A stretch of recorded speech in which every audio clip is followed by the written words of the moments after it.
günün belki en önemli aktörü, figürü bir yakınının ölüm haberini aldığında bu üzüntüyle beraber bu üzüntüsünü yenip bir başka insana umut olan, o saygıdeğer organ bağışı yapan insanların yakınları. Öncelikle onlara sayın demekle başlıyorum. Sayın müdürlerim, sayın belediye başkan vekilim, il müdürlerimiz, Yalova, Çanakkale, Bilecik, hepiniz hoş geldiniz.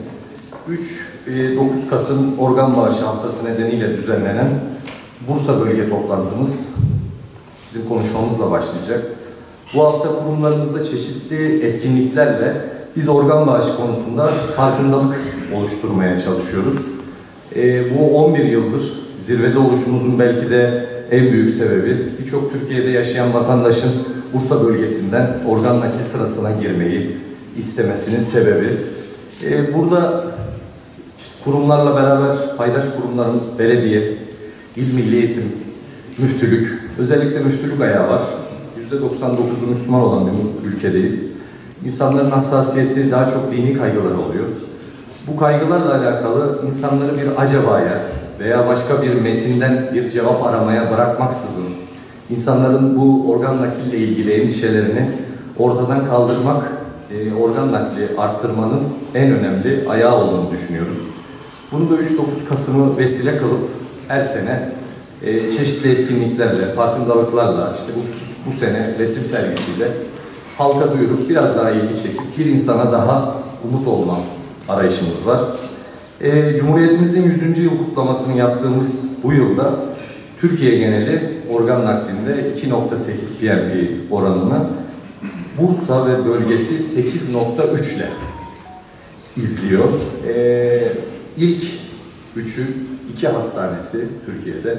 Birisi Bursa Şehir Hastanesi, birisi Yüksek İhtisas ve bölgemizden Çanakkale Mehmet Akif Ersoy Devlet Hastanesi de diğer sırayı alıyor. Biz bundan çok mutluluk duyuyoruz. Bu yetmez.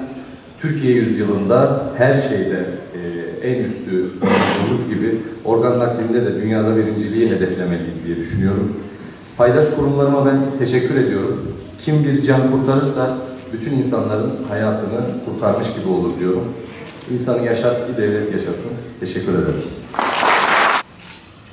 Tedavisi yalnızca organ ve doku nakliyle mümkün olan hastalıklar bütün dünyada olduğu gibi ülkemizde de önemli bir sorun. Bu sebeple organ bağışına destek olmak için bugün bir aradayız.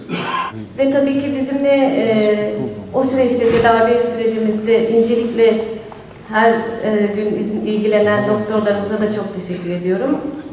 Ben 2021 yılında nakil oldum. Tam pandemi dönemindeydi. Tabii hiç umudumuz yoktu çünkü hem pandemi hem kadavradan sıra beklemek belki de ömrümüzde